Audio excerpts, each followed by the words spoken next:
knows that the oldest man-made forest is located here in Camp 7 Minglanilla? Tara, atong suruyon og unsa kanindot ang mao nga lugar.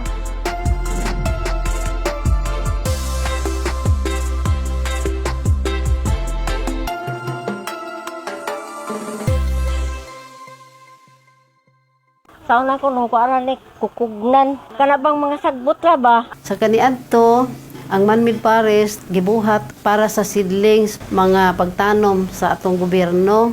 Ang atong gobyerno kato si Osmeña, Sir Osmeña nakahuna nga magkuan og project reforestation project.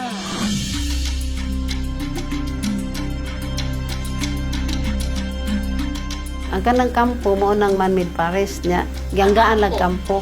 Ang apo kay kuanto siya kanang farmers organization. Ang credit kuan na siya sa DNR. Sila maoy nangita og kinsay mo tanom. Di ba na si Maria Makiling gaingon ana? Nakita nimo nga nagtungtong siya sa putol sa kahoy niya dahil nag-aana na lang siya. Nahubo iyang lawas. Ang bot pasabot ana nga si Maria Makiling nag-represent siya nga ang kabukiran ba upaw na kay gipang uling sa mga tao.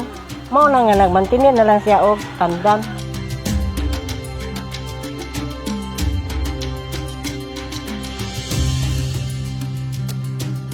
Gi-convince mo mi nga magtanom jud kay para sa atong kalikasan. Nananom jud mi ato. Daghan ming nananom ato.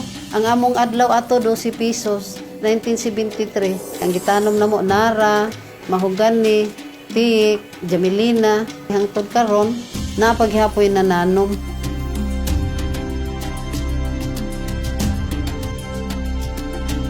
Sa pagkakaron, ang man-made forest nahimo na nga suruyanan sa mga taga-diin-diin nga lugar. Ang taga-syudad mo nga ri jud sila binaganang ting-init ari gud sila. So kuyog ato atong friends from Campus Size og naa sila diri karon para mag-photo shoot.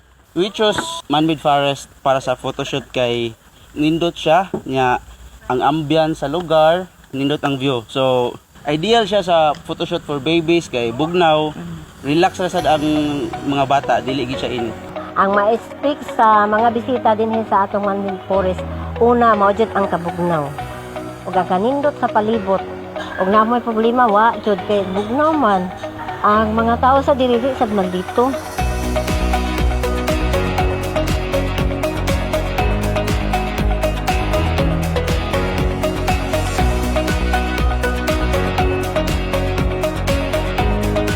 Nawa diring lugar ra uy. Ug bakit ang mo nga gipinangkamutan sa LGU nga limpyo ang mao nga lugar.